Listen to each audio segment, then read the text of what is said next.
Great. Okay, so it's recording. Really excited for this session today.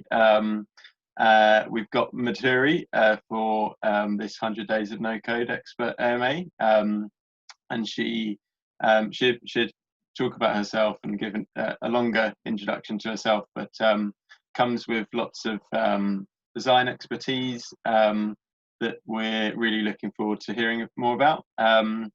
So the format will be she give a little bit of intro on herself before then entering into some do's and don'ts of design, which will be really great to hear, before then opening it up for questions from you guys, and hopefully sort of inspecting or reviewing some websites that have been sent in to just sort of add a layer to that, I guess, analysis, and see that sort of design practice in real life and see it applied.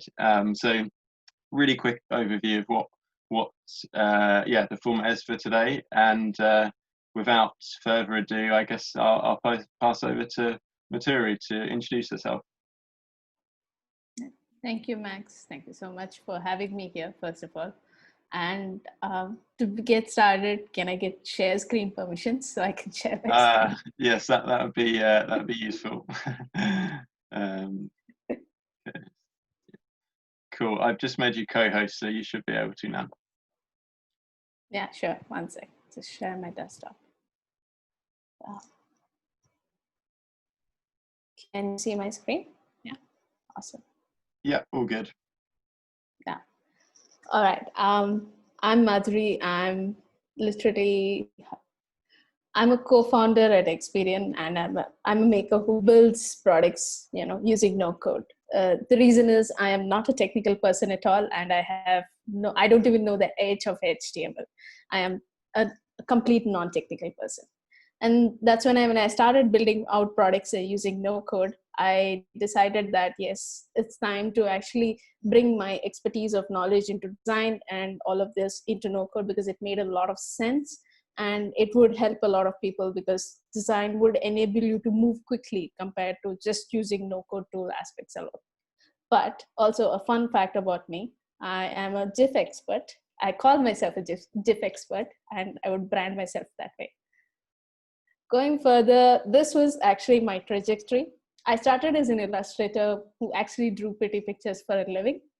And I jumped into user interface design, and now I'm a product manager and a no-coder.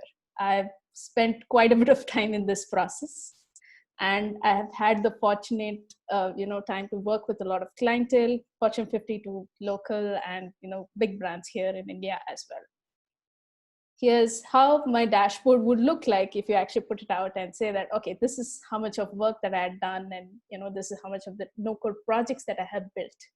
So all said and done, now let's get into the main session, which is design and no-code going in together. Right. So one sec. Kind of like stuck here. One sec.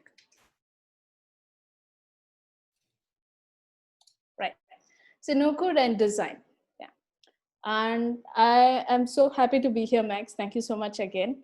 Let's get started with where is no code into this thing. Let's zoom out a bit. Let's have a drone view of how and where no code actually sits into the whole ecosystem, right?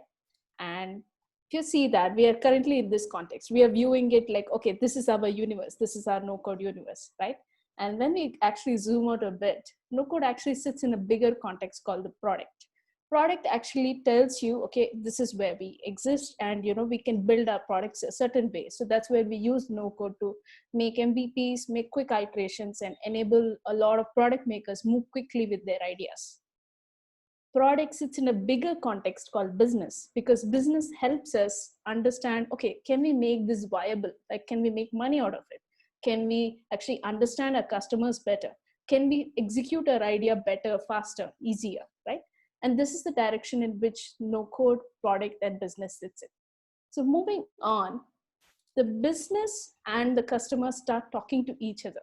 Without this context in place, we would not be able to understand what is it that our customer requires, so that we can make the right products for this customer. Your customer is usually looking for value in exchange for money or time, right? And when we create no-code products, we need to be mindful of this process. And that's where, we kind of figure out that, okay, the value that is delivered from the customer, and which is currency, and from the business, we come back and we say that, okay, we're going to give the value in terms of what problem are we solving, right? We need to be very sure of that. Now, why am I saying all of this? Maybe like I came to a design class, but it looks like something else. But in all honesty, without understanding our customer, we would never be able to create a product that actual customers use. Because at the end of the day, a customer is also a human being who has their own drives, needs, wants, pain points. And without understanding them, creating a product, you wouldn't have an audience and you wouldn't understand what they're actually trying to solve, right? So when zooming out and coming back to this context, this is where the product sits in. You'll be able to see that green ring that kind of transform the customers' needs and wants will be taken care in the product context so that we can deliver value to the customer and get currency back. Without this thought process, we wouldn't be able to create value for the customer. How does value creation process look like, right? Now, when we have this typical question, in typical design process, we actually look at, okay, this is the value creation process that happens, right? You figure out there's a problem on this end where you see that red dot. You say like, okay, I have to figure out that there's actually a problem that's happening to this person, that human being. We just say man for the sake of simplicity. It can be female, male, it can be anything, but just human, right? And when we say problem, we kind of figure out, okay, there is a problem. Then we figure out, that the problem is deeper. We go into deeper and look, why is the problem existing? That's where insights come in. And you try to come up with ideas and solutions that would reduce the problem for this thing. Imperatives and machine and market, all these areas are where you kind of take that idea and push it into the market by using various ways of implementation, right? This is just one way of looking at it, right? And when you actually go deeper, right, and you'll be like, who are the people that do this kind of work? Design work. This is all end-to-end design work is what we call. When you go deeper, you actually see that in the first part of the whole thing, the researcher actually does a lot of design work there, where they're like, okay, I'm going to go talk to this human and figure out what's the actual problem that they're having. Then the product manager, there's a business designer, there's a product strategist that comes in. And there's a technical person that comes in, technical architecture, where the UI designer actually comes in and says like, okay, I have understood what the product manager wants, and let's convert it into the whole thing, right? So this is how we can kind of understand how the whole process of design happens in this value creation process. So now you'll be asking me, okay, where is no code?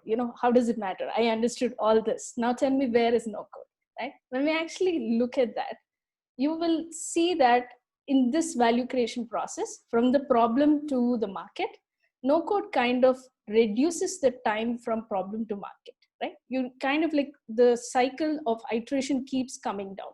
And you'll be able to notice that from problem to rocket, you would reduce the amount of risk, cost, and time, right? So this is where you can actually feel that, okay, whatever I had originally thought as a problem statement is actually reduced by just, building up a glide app. Probably that's what would help me, because I'm only just spending on, a single person subscription cost and I'm done, right? So that's an example that I'm giving out in terms of how no code kind of helps in reducing the time from problem to market. From the customer's point of view, the customer actually doesn't care about any of this, right? If you actually look, he only cares about what happens did you launch at the end. He cares that, oh, this is the UI that I have, and this is what I'm going to access, right? And when this is a situation, you have to be very sure that the UI that you're spending time on, it has to get better, right? And for the sake of this session, I'm going to focus on how do you make the UI better, because most of the no-code founders require this understanding and training to make the UI better, right? As you understood, that design is such a vast field. I want to spend time on just showing, okay, can I give you some things that will make you quick and easy actionable items for this thing? right? So now I'm going to go ahead and, open up this aspect where you're like, Come, okay, go. how do I make it better? We'll repair it tomorrow. Come. Hello, can you hear me?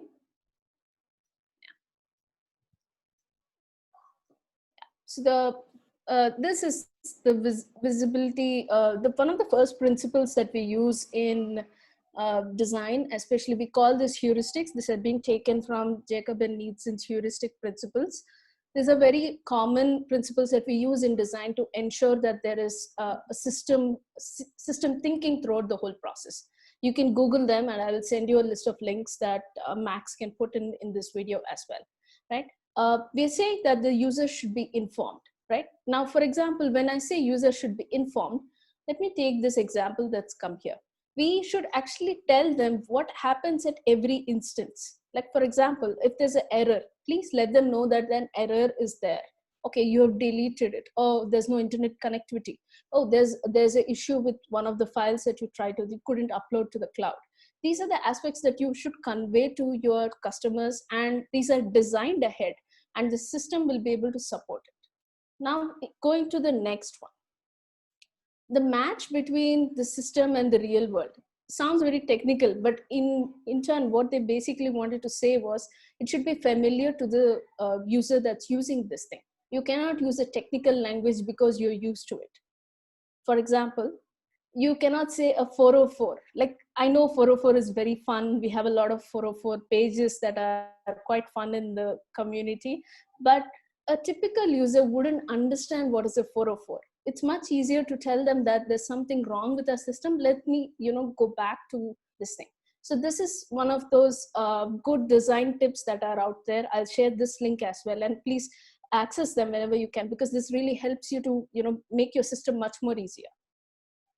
Coming to this thing, which is like use language that's much more easier. Like, for example, you've seen this Uber screen, right? A very popular Uber screen. You see that, okay, where should I go? Where to? You could have said location instead of where to, but many people don't understand what is location in this context. It's a very big study. I can share the study as well. And when you click on where to, you understand, okay, I'm going home. I can type in an address and things like that. Like when you click on the profile screen, you'll be able to see, oh, payments, trips, free rides, and help. Very clear, concise naming methodology that helps you quickly access this information, right? So this is one other example of how you can actually keep it very contextual and worldly. It's not very technical on this person to understand a new language, right?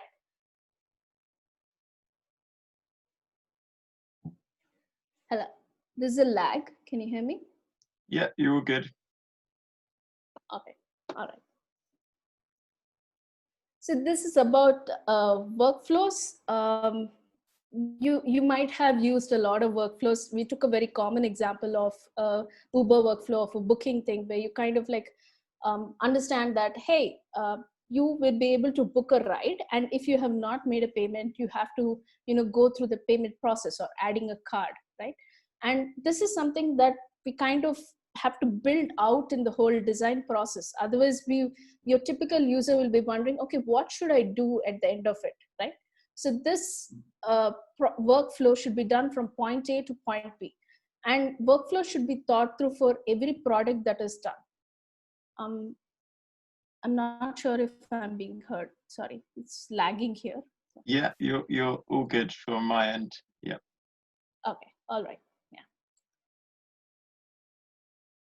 All right. So 1 second.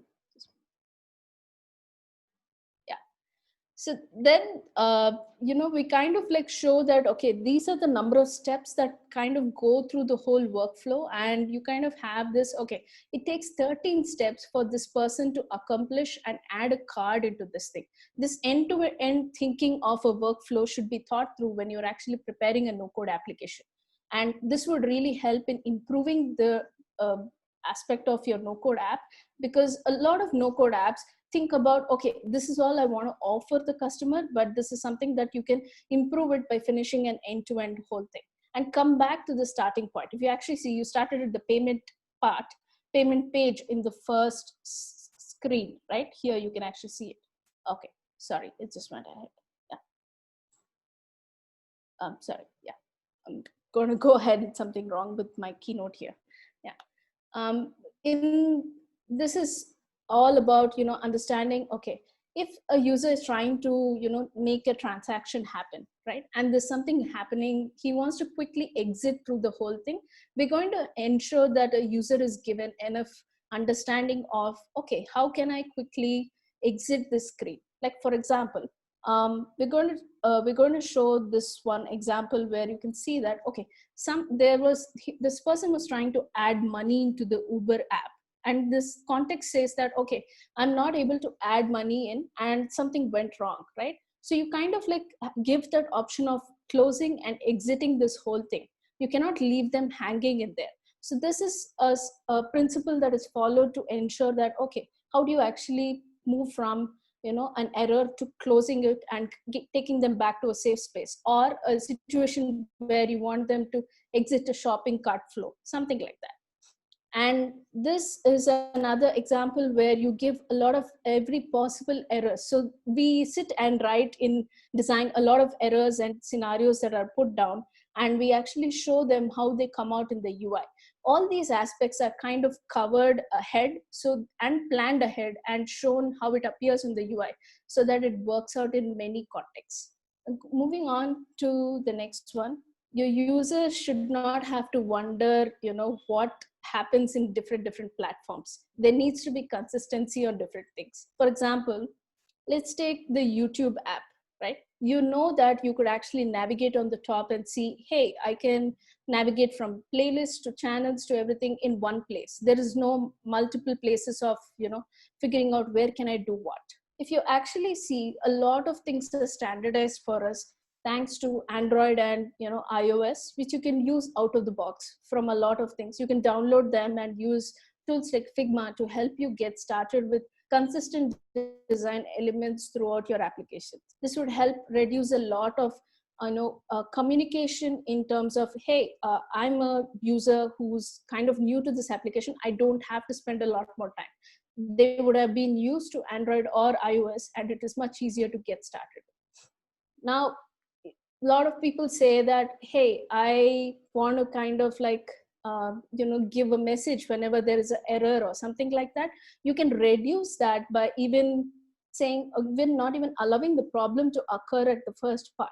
Give them warnings ahead in case they're doing some big actions. For example, if they're deleting an account, tell it very clearly that they're deleting an account. You cannot soften, by saying that, okay, this is a normal action. Give it a big red alert so that they feel that, okay, I'm doing something serious and I need to be very careful, on how it's going to happen. And it's a destructive action, so we need to tell it ahead. Tell them in sensitive places like changing a plan which requires money input and subscription costs. You can actually tell, okay, you're going to spend $10 per month to get 5 GB. You need to be very clear.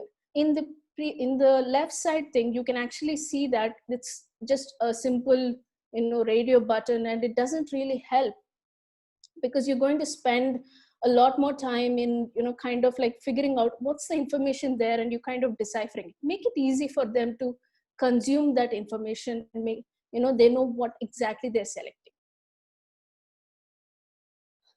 Recognition is very important. We do a lot of things based on recognition. So for example, if you actually look at this thing, which is, it has a lot of football related logos, like a lot of people who use sport related apps can recognize these things very quickly, because you don't need to write that full name every single time.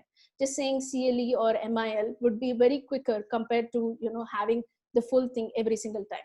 This recognition is easier because a lot of sport followers understand, because this app is made for sport followers. Now moving, you'll be like, okay, how can I speed up certain things? Because this is aimed at a sport follower, right? You'll be like, okay, can I, give an expert user who comes back to the application, right? So for example, you would have somebody coming back regularly to your no-code app. They need not do the same things as a typical, a new person does. For example, Command C, Command V, the shortcuts that you use in your keyboard, are very common ways of, for an expert to quickly copy paste. So give an option to, kind of have a cheat sheet kind of thing and tell them, okay, hey, you can do these stuff and kind of figure out in a much more concise way. Is there a faster way for an expert to finish their work in your application? That's something that you have to think through, because not every single time a person is going to go through the whole process all over again. These are keyboard shortcuts that you can configure inside a chat box in case if required. And of course, aesthetic and minimal design. This word is for everybody. There's a different definition of aesthetic and minimal design. But you need to have, if you follow these principles out there, and it would really help in reducing a lot of, overlap and reduce, sorry, one sec. Yeah. It would really help in reducing how you actually build out your whole thing. You don't need to do a lot of extra effort in the whole design aspect. For example, if you look at this thing, it actually communicates exactly what this product is about. In the first Squarespace thing, it says make it loud, and it's just a very clear button that calls to action. It's called a CTA as a call to action, right? And you know that, okay, hey, I can click on it and get started. It's quick, simple, and very direct. It's one of those simple websites that communicates to direct thing like, okay, create a site, start a free trial, something like that. We go to choose, when you're trying to create a Keynote template or something like that, you can actually get started with Apple's basic templates that they have provided. They say that, okay, fine, you can just go ahead with the basic thing. But if you want to get started with something that we have created for you, this is where the template comes in, because you're reducing the amount of time it takes to get started with the basic thing. A very popular example is a lot of search related, travel related websites. You would have seen they would have been overfilled with advertisements, because it would have been, they would have wanted to optimize every single space there. But we have another example which is very clean and very direct, and it allows us to just perform that action as intended, which is search flights and nothing else. And you have to understand what your user is coming to, right? And they have, what is the main task that they have to get done when they come to your application. Trying to put in a lot of other things will kind of tune out the main thing that they're going to take away from. For example, if you have a lot of menu items, this is a very common scenario in no-code apps where they have a lot of menu items on the top. What if you group them based on the activities that is there? So this is a little bit more better thinking in towards that direction. One second.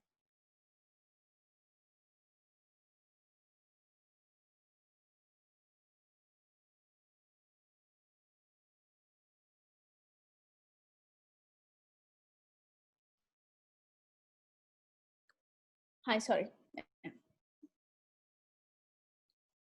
Yeah. So for example, when we do the Uber screen related, if you actually break down an Uber screen, right, you able to see very clearly that there's a clear box on the top that says where to. When you tap on it, you get the work done, you go to home, and you kind of like get the, you see your past saved destination. That's allowing you to reduce the time that you actually figure out, okay, this I have done before, so I'm just going to go ahead and do it. But if they want to still type it in, they can quickly type it in as well. Right? Now, moving to the next one, help and documentation. A lot of applications that get created do not offer help unless until you ask for it on demand, right? For example, Notion has a very detailed help and documentation that's available.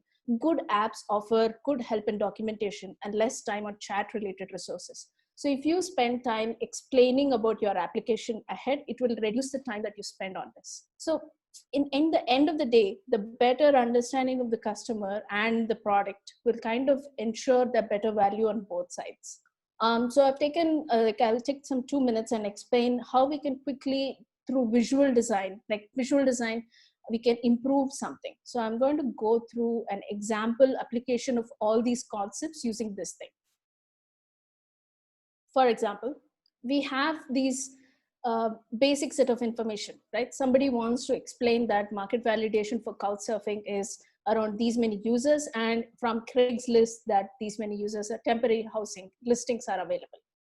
You can easily improve this by making the market validation bigger, because that is what you're explaining in this slide. You're telling them very clearly that, okay, market validation for Couchsurfing is this much, and Craigslist, you read market validation first.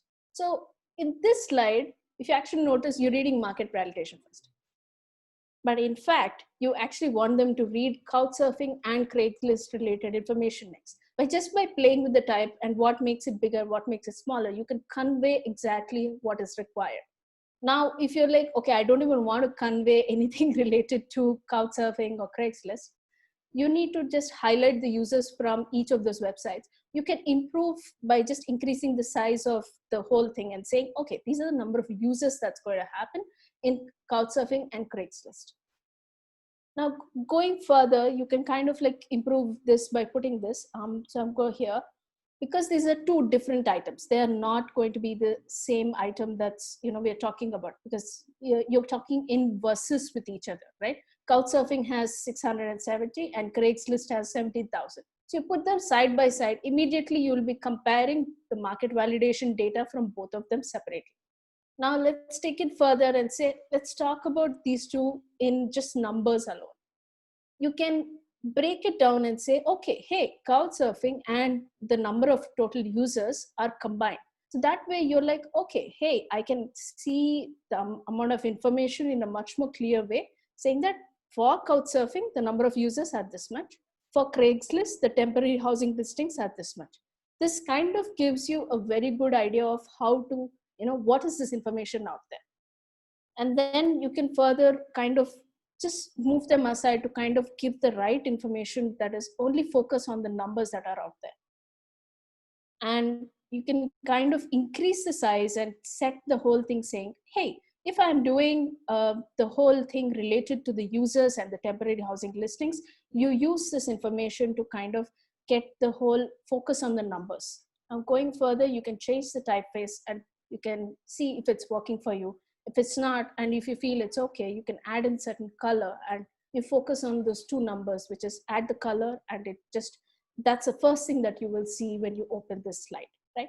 Now you can make this better by directly getting into certain visuals. So if you see, I've added two icons here that say, okay, hey, Couchsurfing, these are the total number of users because they are somebody who are using Tone, and Craigslist is something very close to the icon that is close to this. If you compare it from the before and after, this is how it looks like. Something that is text is translated to something that is an icon and a number focused thing, right? So this is a overall view of how the whole visual design can be applied, and kind of the UI aspects can be taken care by just taking, of the basic principles that we have covered before. So I've had the chance to go through the website that was shared earlier. I'm going to quickly go through the 3 websites that were there. I had put down top 3 points for each one of them that they can improve. But if they want to like kind of pick up much more depth reviews, please ask them to contact me. We can talk further on those things. Yeah.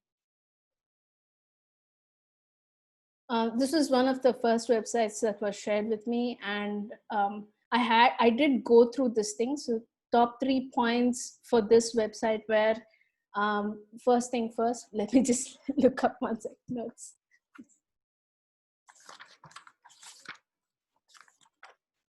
Right, yeah. So, for this website, what I had noticed was I had no logo for the website. So I didn't know who and what it was, right? If you notice there, we can't see what is this website about. And when you actually scroll through, there are a lot of articles and information, and it asks me to get a free membership. But since I do not know what the whole and who is behind this website, I kind of do not know if I can actually give them my money, right? So maybe you can establish consistency through the whole thing. So let me just unshare my screen. Give me a second. One sec.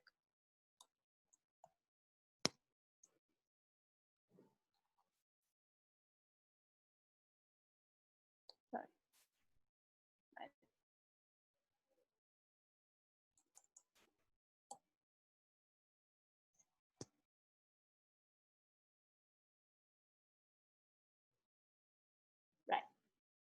in terms of the principles that we covered, I'm just going to go and say that, yeah, in terms of information, they have shown me, okay, what is it that they're offering, and some certain success stories that we can look at. But once you go down, I do not know who or what is this about, and I don't know if I can figure out any more about information that is there. The second thing is, when you actually load any additional tabs that are out there, the header kind of shifts because it breaks our consistency rule. Your users expect the things to be in the same place. If they are kind of figuring out that, okay, I have to go that side and click it, kind of breaks it. So if you kind of narrow it down and bring it to one place, we do not need to kind of like figure out, oh, I have to go here and click versus here, because we are used to patterns that are regular and normal. So it would be best to kind of have certain things in place before we go for that, right? The other website that I had been given to me is Try Living While .black. Right. So this website was shared for a design review, and one thing that was interesting about the website was it kind of wanted to tell very clearly that, okay, you can learn about different experiences that you have, people face every single day. Yes, I have understood that, but I do not know what I should do apart from this, right? If I kind of like try to say learn from others, or read these letters, it's not coming through, because the color that is used for the titles and the color that is used for the buttons is almost the same. For example, if you actually notice here, I was trying to click this information here because I was wondering if it would work as the same way as the button. They were the same thing. So probably have a different color. And one of the biggest things it breaks is we cannot read when we are actually having everything middle spaced. It would be best if it's all aligned to the left, because we read much more clearly when it's as a paragraph, right? So the layout of this page, if changed, can actually convey in a much more better depth than what it is actually used to in right now. I had tough time reading in this website because it was like kind of like in middle. So you kind of notice, if you squint your eye and see, it would be very hard to read this because of the way the whole thing was done, right? So if you kind of align it to the left, it'll be much easier to read and write, and maybe your conversions will be higher because of the way it is structured. Just the way it is structured will change a lot of difference, right? So this is another one. So the other one was,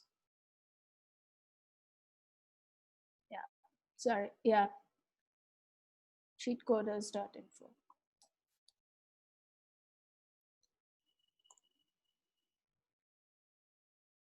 Right.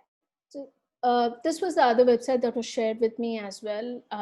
I honestly didn't know if I should be able to sign up or log in, because I was not sure what it was trying to offer me, because I was reading one link to your projects, and when I clicked on get started, it was unclear, right? I was taken to another page, and here's where I wanted to figure out, okay, how do I get started? Should I log in? Should I log out? Should I be able to do something? So this needs a little more workflow thought through, and that would actually kind of take care of a lot of information in terms of how do I, approach this website. This require the basic principles to be addressed before we actually go any further into the depth thing. For the time reasons, I'm going to stop here and allow Max to take any questions that have come in. Yeah. Thanks so much for that. That was really, really, really insightful. Thanks so much for that. That was great. And I really loved the examples and sort of bring the sort of the theory to life, which was great. So, and I'm sure everyone else found that useful as well. But now is AMA time. So if you've got any questions, please raise your hand on the Zoom feature if you know how to do that, or just in real life if you just want to pop your hand up, that would be great. So I saw Jason had his hand up first, so fastest finger first. So Jason, all yours. Hi Dory, thanks for that. That was great. So yeah, I'm another no coder that has no design skills whatsoever, and So that's what I'm looking at trying to improve. And though, even though we see it every day, everywhere, it's only when you start to think about it that you realize how much is involved in it. And so two questions really. One is, what's the most common error when non-designers are trying to make products? What's the most common thing they do wrong? And if you could take one of the things that you talked about, which would you say is the most important thing to get right? Right. One of the most important things to get right is anything that you think of as a workflow, right? Like, for example, a lot of people assume that an e-commerce workflow is very simple. Like you used to it on Amazon, right? You're like, okay, hey, I add to cart, I go check out, I just put my address in, I'm done. Sometimes the address is also taken care with the buy now button, right? Now, when that's the situation, many people think that, when I actually build it on my own, I don't require to collect a lot of information. So they don't put down the information ahead and they kind of jump into doing. I would say pause, just think about it one moment and just go about it, because you wouldn't know what all information that you would require before you do the whole workflow. So lay out the whole workflow before you actually get into no code, which app or stack or that you use, because a lot of people will like, okay, this is all I want to do. So I know Glide, so let me just go figure out and Glide. It's going to be a lot of roundabout, because you're going to spend more time customizing your idea and solution to Glide. Actually, it should be the other way around. You should spend more time on, getting the whole thing opened out and, break all workflows and say, okay, if it's breaking somewhere, what do I do? For example, a simple use case, right? A lot of people want to launch subscriptions, and people just, when they put their email in, a set of emails go out every single time somebody launches it, right? You must have used MailChimp to do that, right? And a lot of people are wondering, okay, what happens after the 10 emails? Then that night you would sit and figure out, okay, what happens after the 10 emails? Can I send them a payment link? Can I, why not just take 30 minutes ahead and push out the whole workflow? Then you can say, I don't even need MailChimp. I can just send through Google Sheets. Automations and all are far away. People jump into tools. So I would suggest just open up the whole workflow, and then you can approach it visually, aesthetically, tool-wise. It doesn't matter. Okay, so think through the logic first and then start the design. Yeah. Okay, all right, I appreciate that. Yeah, that's great. Thank you. Yeah, good question, Jason. Who's up next? Anyone got any questions for Maturi? Could I be a bit crafty and post a link to my website, and then you just have a quick look at it and give me a sort of first impressions? Would that be, instead of a question, can I do that? I do appreciate you're here to ask questions, but if that's not, is that something we could do? Yeah, sure. I'm sure we can do that very quickly. Yeah. You can share your website. Actually, I'll share the screen. Yeah.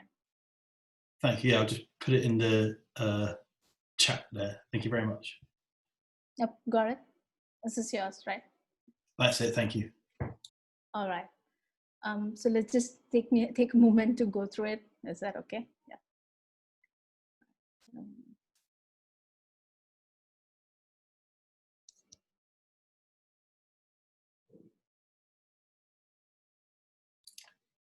I feel like I should sing a song or do something to fill the time. Yeah, so we call this an expert review while this session happens. The technical term for it is called an expert review. Yeah, because I'm somebody sorry. who's going through this, yeah.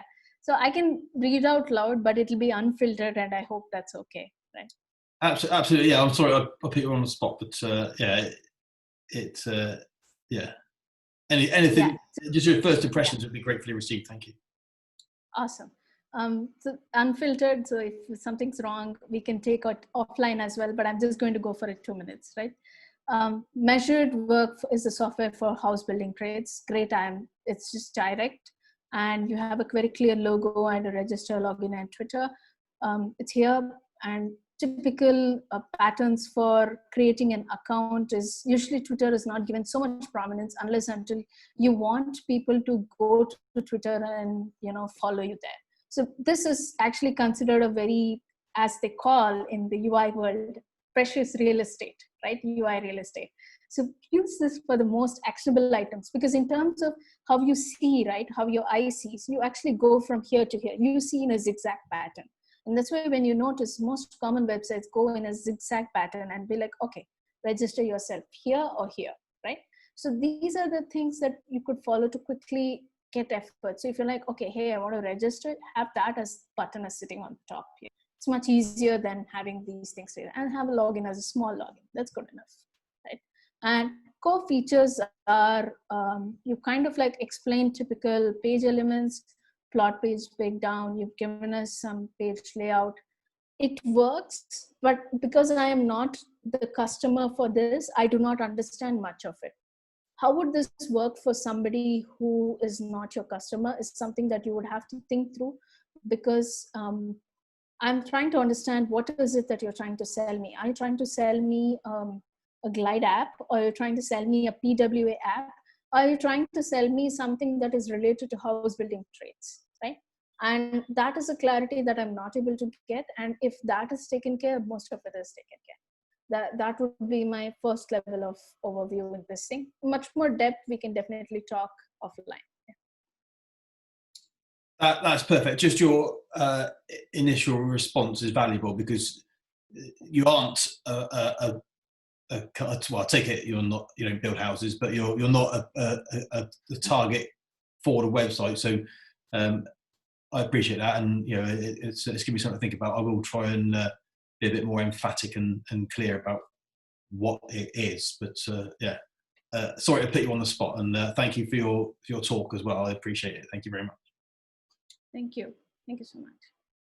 Yeah, that's awesome. Especially like, yeah, just the off the bat impressions are really good actually, especially as you're coming at it so fresh. That's really helpful. Cool. Thanks for that, Mark. Anyone else got any questions for Madhuri? I have a quick one. Sure. Yeah. So myself, Makarand, I'm a product manager at Townscript. It's a ticketing platform based in India. Madhuri, a quick question. In terms of no code, how can we leverage that practically in all the projects that we do for a product? Especially since in my experience, the most time consuming part of designing a new flow or a new screen has been, going through the usability study and understanding the end users better. So any quick pointers on how we can better leverage no code in these cases? Yeah, I mean, I understand where you're coming from, because most of the times product managers or product designers spend time on getting the flows and workflows right, because they want to validate how the prototyping is, right? Typically in a usual design prototyping scenario, we kind of prototype it, have a click-through prototype and InVision, and you kind of go through the whole process, right? In this scenario, what actually you can do is you can build out a prototype in say a Glide, if it fits your context. You need to figure out what is your workflow first. Why are you doing what are you doing? Who's your customer that is going to use this? And build it out in a design scenario. Okay, point A, this person, let me take a use case. Okay, this person is buying a ticket for the first time, right? And when this person is buying a ticket for the first time, does he need to sign up? Does he need to sign in? Does he need to kind of pay something to get access to the sign in? All these questions are typically asked. If you say yes, no, okay, I have to figure this out and all of that, we will say for the sake of this use case, he needs to sign up. So the sign up use case is, okay, should he sign up using Google, Facebook, Twitter, all of these options. So as much detail as I'm going here, design will allow you to reduce that time in just going through the workflow. And you can implement this in no-code apps quickly. If you use Bubble, you can do a complete custom solution. But if you use something like a Glide apps, you could just get the basic features of login, logout, and buying a ticket and quickly getting the whole thing done. That is the process of how you could do, right? And what happens in this process of no code is you can actually make somebody buy a ticket right away. You don't have to spend time in building out the whole solution in code, right? You don't have to touch a piece of code. Can you make sure that the person is able to do it? That way rapid iterations can happen, and you will be able to kind of reduce the time in going through the whole process. for example, in apps like Glide, you can actually quickly change the screen right away and it will reflect in all your users' application. And that is how you can reduce the time in like kind of even doing new feature introductions if you have, right? But these need to be thought through before you introduce them into any new features into the application, right? Does Got it you. help? Can I help with some more things? Thanks for that, Madhuri. Great question. I just saw question in the chat from Sheila regarding whether you'd be happy to connect with us on LinkedIn. Better on Twitter. possible. Sorry. What's Yeah, that? I'm Sorry. happy to connect anywhere. Okay, I'm okay. just saying I'm better on Twitter, but I'm happy to connect anywhere. Yeah. Awesome. Great. If you wouldn't mind maybe dropping the details for LinkedIn. I don't actually know mine. Yeah, that'd be great. So that's a yes. Awesome. Cool. Anyone else got questions for Maturi? I know we're sort of entering the last 10 minutes. I've got a couple of questions myself. But beforehand, anyone else got any questions? I have one more quick one, Max, if no one else has. Please, yeah. Just going back to workflows and design then, with things like Glide and Adalo, you can quickly kind of do your design as you're building, right? So would you recommend doing it that way, or would you recommend using something like Figma or some other product to start with, or even just drawing it out? Or do you think it's okay just to start jumping in and dragging screens and putting functionality in? I would recommend at least putting it out on paper, because end of the day, it's your application that you would have to put out the information, right? Even in a Google Sheet, you need to know where does your information come where, right? And when you do a workflow, you'll be able to actually see your information flowing through the whole workflow, point A to point B, and are they coming back and able to do it.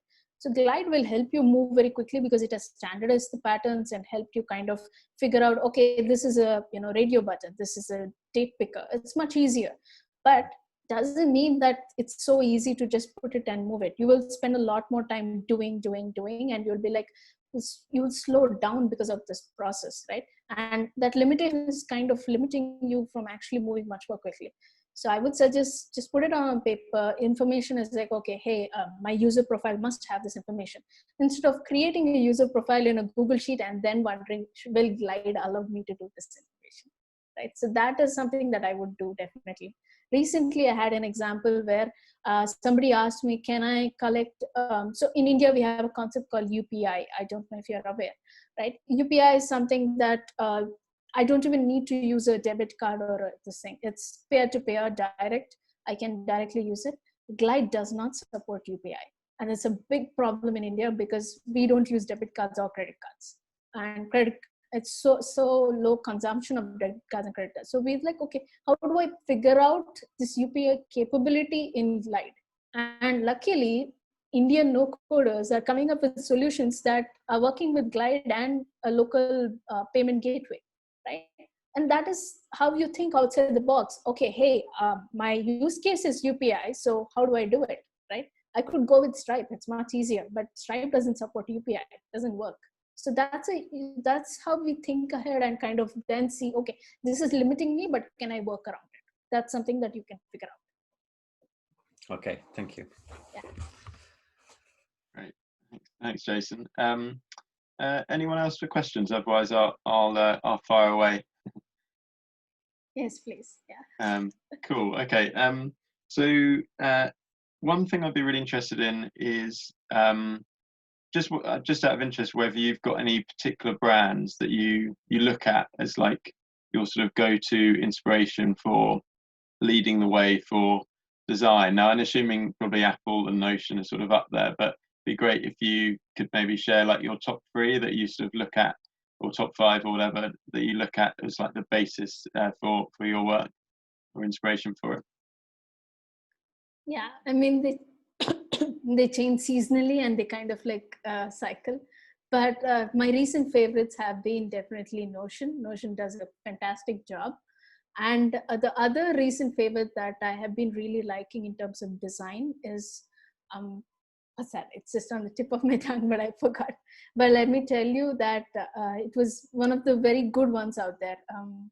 It's this app called Headspace. I'm sure you guys used it. It's also good, right? It made a lot of sense because it kind of thought through a lot of common use cases in terms of design. It was bright, colorful, cheerful. At the same time, it offered a very pivotal service in these particular times, which is offering meditation at a guided classes and all of these things, right?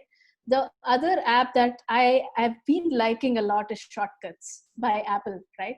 It's really efficient. I love to kind of like figure out, okay, hey, can I put this information into something that will kind of send me a reminder every 25 minutes to drink water or, have these things. I don't have to be Google Sheets, Zapier. I don't have to do a lot of things. I just need to kind of like, hey, Shortcuts just remind me every 20 minutes to have some water or something like that, right? And there are a lot of things that you can configure, and it makes a lot of sense in the way they built it out. And the third one I have been liking is Spotify. Spotify has done an amazing job with its. I do a podcast called Highworthy, and the podcast side of things, Spotify has done an amazing job.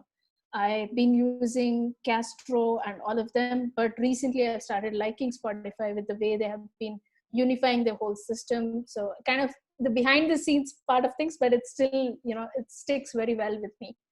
And finally, it doesn't have an interface, but we still call it an interface, which is Alexa. It's beautifully designed voice-based UI, which you can actually kind of give triggers, and it's still, you're just like, okay, hey Alexa, hi. I'm sure it has activated now if I'm speaking here. But it's so good because it's so simple. I need to say remind me in 20 minutes. I speak as naturally as I want, and that user interface is designed so well that I feel that, okay, it's so natural talking to Alexa, and it's so fun, right? So these are things that I've been liking recently cyclically, but it's been fun.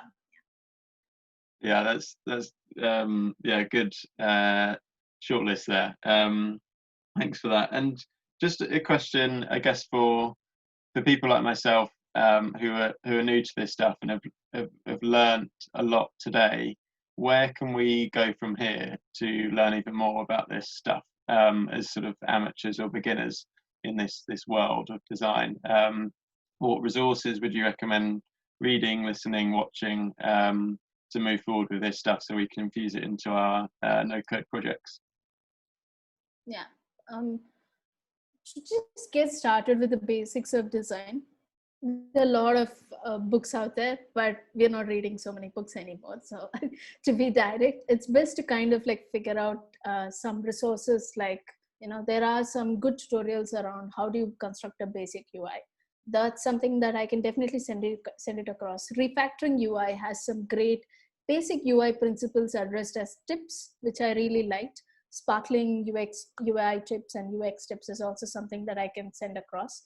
They are like, okay, they are tidbits that just come to you and you're like, okay, oh, if I had done this better, it actually makes sense. So for somebody who is going to pick up these things, I would say, Design of Everyday Things, please read if you can. It's one of the best books that I've ever read and is recommended for every starting out designer because they understand how to kind of, get the whole thing through, right? Because Don Norman, the guy who wrote the book, explained how people are, not sure that, design is around them. A chair is design, a table is design, a kettle is design. And how do you know that these things are designed, right? And how do you understand the basic principles of design? He has opened it up with very good use cases and all of these things. So that's a book that you can definitely read and understand the human brain much more. This is a subject that is my next pursuit. I don't know if I will even pick up some higher degrees in that. I have no clue. But understanding human beings, very important. Without understanding human beings, who are we creating products for? Definitely, I don't know who else we are, right? It's not tiger-centric design, it's human-centric design. So that's something that I would definitely recommend. Pick up some books on, okay, how the human mind works. I'll send in a list right now. I see 2-3 books that are out there. I'll send in a very select list that will be useful for the community to just get started. Yeah. That would be amazing. Yeah, that would be super, super useful, I think, for a lot of us. Awesome. Well, I think we've hit the hour. unless anyone has any last minute questions they want to pop in. But yeah, that was great. Thanks so much for your time, Maturi, and like putting all those slides together, which were really insightful and like practically grounded. So thanks so much for that, for doing that and spending the time on those. Yeah, I've just got a couple of things to say. So for next week's session, just to wrap up, we've got the founder of Doric, which is sort of a new landing page builder. So he's going to be on, and feel free to sort of book in that. It hasn't been announced yet, but feel free to register for that when that comes live. And of course, also if you are wanting to sort of improve your no-code skills and stuff, then feel free to get our membership, which I'll put in the chat as well. But before we go, I just wanted to ask Maturi if there's anything you would like to say before we wrap up. Any final words? Yeah, I had somebody ask me a question like, what was my I don't know, favorite no-code app, and definitely I would say, without anything, I think it'll surprise many. It's Card. Honestly, it's Card. Card and Airtable are so well done.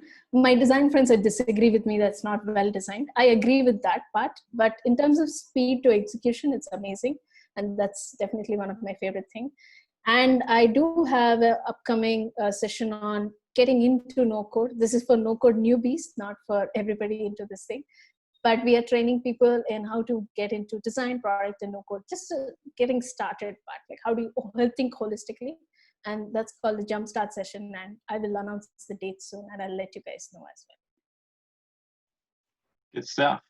Yeah, exciting. Well, thanks everyone for coming. Really appreciate everyone's time, and hopefully see you next week at our session.